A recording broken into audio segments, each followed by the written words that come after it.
හැමෝම ආදරෙන් පිළිගන්නවා ටෙක් හවුස් එල්කේ පොඩ්කාස්ට් එකේ 3 වෙනි එපිසෝඩ් එකට. ඉතින් මේ එපිසෝඩ් එකේ මම කතා කරන්න ලෑස්ති වෙලා ඉන්නවා ChatGPT එකට ඉන්ට්‍රොඩියුස් කරපු ඇඩ් ෆීචර් එක නැත්නම් ඇඩ්වර්ටයිස්මන්ට් ෆීචර් එක. නැත්නම් මේක දැන් අලුත් නිවුස් එකක් නෙමෙයි. හැබැයි ටික කාලයක් යනවා. ඒ වෙනකොට මම හිතුවා ඒක ගැන ටිකක් කතා කරන්න අවශ්‍යයි කියලා. ඊළඟට එහෙම ඇඩ්වර්ටයිස්මන්ට් ෆීචර් එකක් දාන්න උනේ මගේ දේවල් ටිකක් කතා කරන්න බලාපොරොත්තු වෙනවා මේ එපිසෝඩ් එකෙන්. ඉතින් ටෙක් හවුස් එකේ කියන්නේ මේ විදිහට ටෙක්නොලොජි ගැන ඒ වටා සිදුවන ඉන්ට්‍රෙස්ටිං දේවල් ගැන කතා කරන පොඩ්කාස්ට් එකක්. ඉතින් එපිසෝඩ් එකත් එක්ක දිගටම එකතු වෙලා ඉන්න කියලා ආරාධනා කරනවා හැම කෙනෙක්ටම. ඉතින් බලමු ඇයි OpenAI එකට සිදුවුනේ මේ විදිහට ChatGPT එකට ඇඩ්වර්ටයිස්මන්ට් ෆීචර් එකක් එකතු කරන්න. ඔන්න ඔය දේවල් ටිකක් අද මේ එපිසෝඩ් එකෙන් කතා කරමු. ඉතින් මේ ඇඩ්වර්ටයිස්මන්ට් පෙන්නන ෆීචර් එක තාම ග්ලෝබලි රෝල් අවුට් කරලා නැහැ OpenAI එකකින්. දැන්ට තෝරගත්ත රටවල් කිහිපයකට තමයි තාම ඒක රිලීස් කරලා තියෙන ෆීචර් එක. මේ අවුරුද්දේ මුල තමයි මුලින්ම USA වලට මේ ඇඩ්වර්ටයිස්මන්ට් සහිත ChatGPT ෆ්‍රී ටියර් එක රෝල් අවුට් කරේ. පස්සේ දැන් රටවල් කිහිපයකට මේ වෙද්දි මම දැන් රටවල් 7කට 8කට මේ විදිහට දැන් ඒ ෆීචර් එක රෝල් අවුට් කරලා තියෙනවා. තාම ලංකාවට නැහැ. කොහොම හරි මේ විදිහ ඇඩ්වර්ටයිස්මන්ට් පෙන්වන්නේ ෆ්‍රී ටියර් එකේ නැත්නම් ෆ්‍රී යූස් කරන යූසර්ස් වලට විතරයි. පේඩ් යූසර්ස් වලට ඇඩ්වර්ටයිස්මන්ට් පෙන්වන්නේ නැහැ. ඉතින් normal subscription service වගේ තමයි. දැන් YouTube ගත්තොත් අපි YouTube Premium ගත්තොත් අපිට ඇඩ්වර්ටයිස්මන්ට් පෙන්වන්නේ නැහැ මේ විදිහට. ChatGPT paid users ලට ඇඩ්වර්ටයිස්මන්ට් පෙන්වන්නේ නැහැ. හැබැයි free use කරන කට්ටියට ඇඩ්වර්ටයිස්මන්ට් පෙන්වන්න තමයි මේ විදිහේ ෆීචර් එක යාලා roll out කරේ. ඉතින් අතරම OpenAI එකේ data වලට අනුව, ඒ කියන්නේ එළිය හොයාගන්න පුළුවන් data වලට අනුව පේන විදිහට දැන්ට ChatGPT users ලගෙන් 90%ක්ම free users ලා. ඉතින් තේරෙනවා ඇති එතකොට මේ ඕනම බිස්නස් එකක් සස්ටේනබල් වෙන්න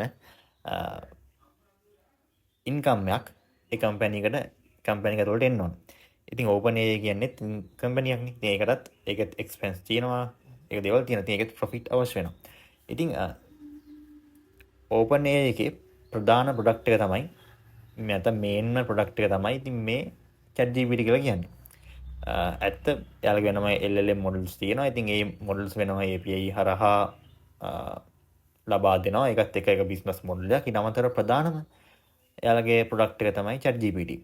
ඒත් ChatGPT කියන ප්‍රොඩක්ට් එකේ එන යූසර්ස් ලගින් බිලියන ගණන් යූසර්ස් ලා ඉන්න මේ වෙද්දි ChatGPT එකට. හැබැයි ඒ යූසර්ස් ලගෙන් 90%ක්ම දෙනා ෆ්‍රී යූස් කරන කට්ටිය. කියන්නේ OpenAI එකට කිසිම ආදායමක් ඒ යූසර්ස් ලගෙන් එන්නේ නැහැ. වියදමක් විතරයි. මොකද ෆ්‍රී යූසර්ස් ChatGPT එක පාවිච්චි කරද්දී එයාලට කොස්ට් එකක් යනවා. ලොකු කොස්ට් එකක් තියෙනවා. එතකොට ඒ කොස්ට් එකට කිසිම ආදායමක් OpenAI එකට ලැබෙන්නේ නැහැ. ඉතින් අන්න ඒ විදිහට මේ ෆ්‍රී යූසර්ස් ලගෙනුත් ආදායමක් ගන්න ක්‍රමයක් තමයි ඉතින් මේ ඇඩ්වර්ටයිස්මන්ට් කියලා කියන්නේ. ඉතින් අනිවාර්යෙන් මේ ඇඩ්වර්ටයිස්මන්ට් එකතු කරද්දී ප්‍රශ්නයක් එන්න පුළුවන් යූසර්ස්ලට. ඒ ජෙනරේට් කරන ආන්සර්ස් මේ ඇඩ්වර්ටයිස්මන්ට් දෙන කට්ටියට බයස් වෙන්න පුළුවන් නේද කියලා. ඉතින් එහෙම ප්‍රශ්නයක් නෑ. හැබැයි OpenAI එකෙන් කියලා තියෙන්නේ එහෙම වෙන්නේ නැහැ.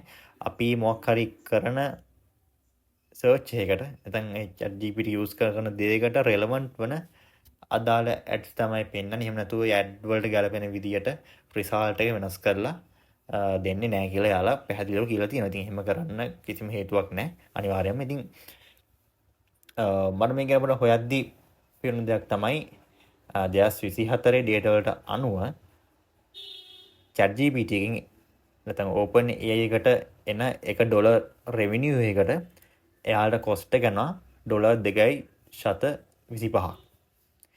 $1 revenue එකට $2.25 2.25ක කොස්ට් එකක් යනවා ඕපන් AI එකට. කියන්නේ 2024 ඩේටාවට අනුව. ඉතින් මේකෙන් ඔයාලා අදහසක් ගන්න පුළුවන් ඇයි මේ විදිහට ඕපන් AI එකට අවශ්‍ය මේ විදිහේ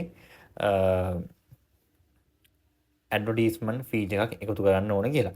ඉතින් ළඟදී කාලෙක ඉඳලා ඔයාලා දකින්න ඇති ඕපන් AI එකකින් විවිධ ක්‍රම උත්සාහ කරනවා මේ මොඩල් වල තියෙන කොස්ට් එක අඩු කරන්න.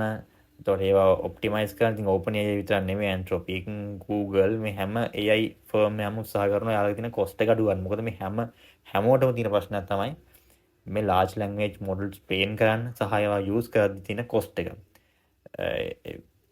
infrastructure cost එක මාරම් වැඩි. ඉතින් හැමෝම උත්සාහ කරනවා මේවා පුළුවන් තරම් efficient කරලා පුළුවන් තරම් ඒ තියෙන යාළට යන cost එක අඩු කරන්න. ඉතින් දැන් හැම AI lab එකම හැම AI firm එකම පාඩු පිට තමයි දුවන්නේ. Anthropic එක විතරක් මේ ළඟදී යාලා කිව්වා operational profit එකක් පලින් වතාවට යාලා ලැබුවා කියලා ඇන්ට්‍රොපික් එකෙන්. හැබැයි ඒකත් යම් පොඩි අවුල් සහගත තැන් තියෙනවා යාලා කිව්ව දේ. කොහොම හරි සමස්තයක් වශයෙන් ගත්තොත් හැම AI ෆර්ම් එකම පාඩු පිට තමයි තාම දුවන්නේ. යාලා අනාගතයේදී මෙන්න මේ කාලෙදී ෆෝකාස්ට් කරනවා කම්පැනි එක ලාභ ලබයි කියලා. ඒ අනාගතයේ තියෙන දේ ගැන ෆෝකාස්ට් කරලා තමයි තාම ඉන්වෙස්ට්මන්ට් අරගෙන කම්පැනි එක දුවන් යන්නේ. නැතුව හරි කෑෂ් ෆ්ලෝ කියන්නේ දිනෙන් දින ඒලගේ රෙවෙනියු එක වැඩි වෙනවා තමයි. අර යූසර් බේස් වැඩි වෙනවා, රෙවෙනියු වැඩි වෙනවා. හැබැයි ඒත් එක්කම ඊට සමානුපාතිකව යන කොස්ට් එකත් වැඩි වෙනවා. ඉතින් ඒ හින්දා තමයි ගොඩක්ම ඕපන් AI එකකින්, ඇන්ට්‍රොපික් එකකින් විවිධ ක්‍රම හරහා පුළුවන් තරම් කොස්ට් එක අඩු කරන්න, පුළුවන් තරම් යූසර්ස් ලගෙන් රෙවෙනියු එකක් ගන්න උත්සාහ කරන්න. මොකද මේ කම්පැනි පාඩු පිට තමයි දුවන්නේ. විශේෂයෙන් අපි වාසින ඕනම AI ඇප්ලිකේෂන් එකක් එහෙම තමයි. ඉතින් ChatGPT වෙන්න පුළුවන්, Claude වෙන්න පුළුවන්, ඊට පස්සේ Grok එක, Perplexity මේ හැම එකම පාඩු පිට තමයි දුවන්නේ. ඉතින් මෙන්න මේ හින්දාම තමයි ගොඩක් දෙනෙක් කියන්නේ මේ AI කියන්නේ තවත් එක බබල් එකක් කියලා. දැන් අපි ගොඩක් අහලා තියෙන ප්‍රසිද්ධ බබල් එක තමයි ඔය 2002 අතර ආපු ටෙක් බබල් එක, .com බබල් එක. ඊට පස්සේ 2008 හවුසින් බබල් එකකුත් ආවා කියලා කියනවා. ඔන්නෝම බබල් ටිකක් ඇවිල්ලා තියෙනවානේ. අන්න ඒවට සමාන වන ලක්ෂණ මේ AI මේ දියුණු මේ AI සීන් එකෙත් තියෙනවා කියලා ගොඩක් දෙනෙක් කියන දේ තමයි ගොඩක් දෙනෙක් මේකත් එක්තරා ආකාරයක බබල් එකක් කියලා කියන්නේ. හැබැයි ඒකෙන් මෙහෙම දෙයක් තියෙනවා. AI කියන ටෙක්නොලොජි එක බබල් එකක් නෙමෙයි. ඒක සිරාම එකක්. ඒක අනිවාර්යෙන් ඒක දිගටම තියෙනවා. දිගටම අලුත් ටෙක්නොලොජිස් එනවා. ඒක ටික ඉවෝල්ව් වෙවි යනවා.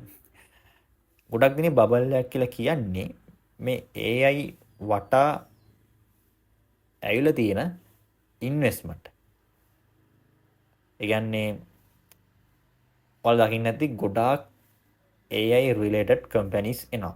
හැබැයි මේ එක කම්පැනි ගොඩාක් කම්පැනි වලට දුවන්නේ පාඩු පිට.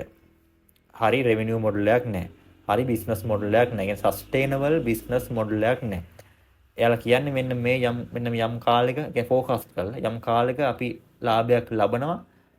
ලාභයක් ලබනකම් අපි මේ විදිහට ඉන්වෙස්ට් කරන් යනවා. මේ විදිහට AI මොඩල් ට්‍රේන් කරන් යනවා. නොහොම කිය කියන්නේ මේ අවස්ථාවේ හරි පොසිටිව් කෑෂ් ෆ්ලෝ එකක් නැහැ. ඒ කියන්නේ හරි ලාභයක් නැහැ. අනාගතේ යම් දවසක ලාභ ලැබෙයි කියලා හිතාගෙන කම්පැනි කරන් යන දේවල් තමයි ගොඩක් මේ AI දැන් ෆීල්ඩ් එකේ තියෙන්නේ. ඒ කියන්නේ මේ අලුත් පටන් ගන්න ස්ටාර්ට්අප්ස් එහෙම. අන්න ඒවට මේ AI කියන කෑල්ල ගෑවුන ගමන් ගොඩාක් දෙනෙක් බලාගෙන ඉන්නවා ඒවට ඉන්වෙස්ට් කරන්න. මෙන්න මේක තමයි බබල් එකක් කියලා කියන්නේ. නැත්නම් AI කියන ටෙක්නොලොජි එක නෙමෙයි බබල් එක. දැන් .com බබල් එක 2001 කාලේ පුපුරලා ගිය .com බබල් එකේ තියෙනවා කියන්නේ දකින්න හම්බ වෙනවා කියන්නේ මේ විදිහේ ලක්ෂණ. ඒ කාලේ මේ ඉන්ටර්නෙට් එක පදනම් කරගෙන ගොඩාක් බිස්නස් ඇවිල්ලා තියෙනවා. හැබැයි ඒකෙන් අදහස් උනේ නැහැ ඉන්ටර්නෙට් එක කියන එක බබල් එකක් කියලා. අපි තාමත් ඉන්ටර්නෙට් යූස් කරනවානේ. ඒකට ඒ කාලේ ආපු ටෙක්නෝලොජිස් ගොඩාක් උදව් වෙලා තියෙනවා අපි මේ අද ඉන්න තැනට එන්න. එතකොට ඒක බබල්ලයක් වුණේ නැහැ. හැබැයි ඒ බබල්ලයක් වුණේ ඒ කාලේ ඒවට ආව ඉන්වෙස්ට්මන්ට්. ඒ කියන්නේ ඒ කාලෙත් විවිධ ස්ටාර්ට්අප්ස් පටන්ගෙන තියෙනවා. මොකක් හරි එකක් ඉන්ටර්නෙට් එකට අරන් යනවා. ඒ කියන්නේ ඔන්ලයින් පටන් ගන්නවා. අන්න ඒකට ඉන්වෙස්ට්මන්ට් ගන්න ඉන්වෙස්ටර්ස්ලාගෙන් අර මොකක් ස්ටෝරි එකක් කියලා මෙන්න මෙහෙම අපි කම්පැනි මේ දැන් අපි ඉන්ටර්නෙට් එකේ පාවිච්චි කරන ඔන්ලයින් රිලේටඩ් කම්පැනි එකක් අන්නෝම කියලා මේ මොකක් හරි .com එකක් ගෑවුන ගමන්ම ඒ කාලේ ඉන්වෙස්ටර්ස්ලා ඉන්වෙස්ට් කරලා තියෙනවා. නෝක ඒ කියන්නේ ඒ බිස්නස් වලට කිසිම සස්ටේනබල් බිස්නස් මොඩල් එකක් නැහැ. ඒ කියන්නේ අනාගතයේ කොහොමද මේකට බිස්නස් අරන් එන්නේ? කම්පැනි කොහොමද පවත්වාගෙන යන්නේ කියලා කිසිම අයිඩියා එකක් නැහැ. කිසිම ඒ මොඩල් එකක් නැහැ. බිස්නස් මොඩල් එකක් නැහැ. හැබැයි ඉන්වෙස්ටර්ස්ලා මේ .com කියන කෑල්ල ගෑවුන ගමන්ම ඉන්වෙස්ට් කරන්න ඕනම මොකක් හරි කම්පැනි බිස්නස් එකකට ඉන්වෙස්ට් කරන බලාගෙන ඉඳලා තියෙනවා. ඉතින් කොහොමම ගිහිල්ලා වැඩේ ක්‍රෑෂ් වුණා. මොකද ගොඩාක් බිස්නස් වලට 99% බිස්නස් වලට කිසිම සස්ටේනබල් බිස්නස් මොඩල් එකක් තිබිලා නැහැ.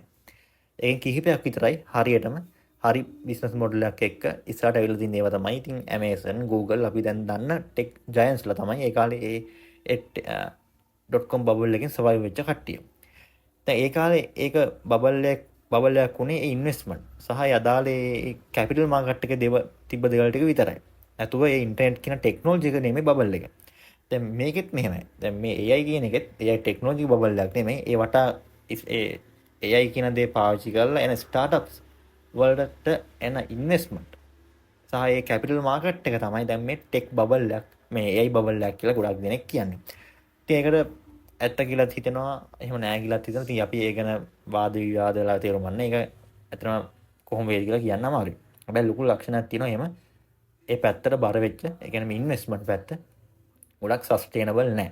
ගොඩාක් AI ස්ටාර්ට්අප්ස් වලට ගොඩක් පාඩු පිට තමයි දුවන්නේ සහ ඒවල හරි බිස්නස් මොඩල් එකක් තාම නෑ. කොහොමද අනාගතේ යම් කාලයක වෙයි කියලා තමයි යාලා කරගෙන යන්නේ. ඉන්වෙස්ට්මන්ට් අරගෙන ඒක කරගෙන යන්නේ. ඉතින් සමහර විට මේකත් AI බබල් එකක් වුණොත් මේ ඉන්වෙස්ට්මන්ට් ඒ ටික බබල් එකක් වුණොත් ඒක පුපුරලා ගියොත් සමහර විට ප්ලේයර්ස්ලා කිහිප දෙනෙක් විතරක් ඉතුරු වෙයි. අර .com බබල් එක වගේ හරියට බිස්නස් මොඩල් එකක් තියෙන හරියට රෙවෙනියු එකක් ගන්න පුළුවන් සස්ටේනබල් බිස්නස් විතරක් ඉතුරු වෙලා ඉතුරු ටික නැති වෙලා යාවි. ඇත්තටම එක්තරා ආකාරයකින් හොඳයි. එහෙම වුණොත් දැනට ගොඩාක් වේස්ට් වෙලා තියෙන ඉන්ෆ්‍රාස්ට්‍රක්චර් එක නිදහස් වෙනවා. අර හරි බිස්නස් මොඩල් එකක් තියෙන AI ස්ටාර්ට්අප් වලට අර ඉන්ෆ්‍රාස්ට්‍රක්චර් ටික ගන්න පුළුවන්. මොකද දැන් වෙද්දි හැමෝම පාවිච්චි කරන හැමෝම කියන්නේ හරි බිස්නස් මොඩල් එකක් තියෙන AI කම්පැනිස් සහ නැතිව හැමෝම මේ ඉන්ෆ්‍රාස්ට්‍රක්චර්ස් යූස් කරනවා. දැන් කාටවත් හරියටම යූස් කරන්න බෑ. මොකද ඒ තරම්ම දැන් කොස්ට් එක වැඩි වෙලා තියෙන්නේ. අපි අර විදිහට ගියොත් ගොඩාක් දේවල් නිදහස් වෙලා අර හරි බිස්නස් මොඩල් එකක් තියෙන අයට ඉන්ෆ්‍රාස්ට්‍රක්චර් ටික නිදහස් වෙනවා. ඉතින් ඒ වගේ දේවලුත් තියෙනවා. ඉතින් ඇත්තටම මේ ඇමරිකාව කියන රටට මේ USA වලට ඉතින් මේ විදිහට ඉන්වෙස්ට් කරන්න පුළුවන් වෙලා තියෙන කම්පැනිස් වලට ඒලා ගොඩාක් ලොකු ධනයක් තියෙන යාලා ඉන්වෙස්ටර්ස්ලට වෙන්චර් කැපිටලිස්ට්ලට ගොඩාක් ධනයක් තියෙනවා. ඉතින් අනිවාර්යෙන් යාලට ඕන තරම් ඒවා පුළුවන් උපරිම ඉන්වෙස්ට් කරන්න පුළුවන්. ඒ හින්දා තමයි ගොඩක්ම ටෙක් කම්පැනිස් ඇමරිකාවේ USA වල එන්නේ.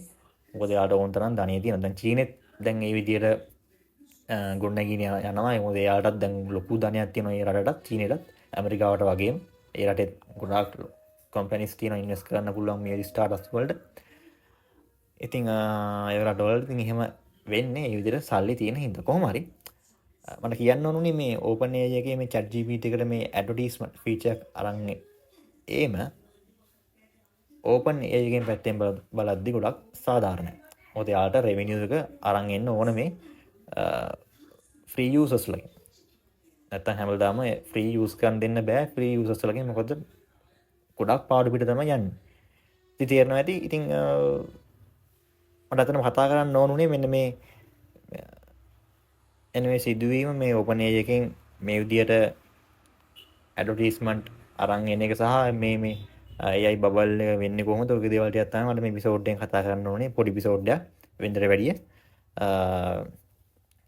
යතන මට කොහොම හරි ඕන උනේ මේ එපිසෝඩ් අරන් එන මොමන්ටම් එක තියාගෙන යන්න. ඒ කියන්නේ හැම සතියෙම කොහොම හරි මේ පොඩ්කාස්ට් එකේ එපිසෝඩ් එකක් අරගෙන එන්න. නැත්නම් මේක බ්‍රේක් වුණ ගමන්ම එපිසෝඩ් ගෙන එක නතරන අනිවාර්යයෙන් ඉඳන් පුළුවන් තරම් උත්සාහ කරන හැමදාම පුළුවන් තරම් මොනවා හරි දෙයක් මේ පොඩ්කාස්ට් එක හරහා අරගෙන එන්න. ඉතින් thank you very much episode එකත් එක තුලා හිටියට. ඉතින් එහෙනම් ඊළඟ එපිසෝඩ් එකෙන් හමු වෙමු. හැමදාටම ආදරේ සතුටු පිරුණු සතියක් වේවා කියලා ප්‍රාර්ථනා කරනවා. Press the backs of our hands together. It's still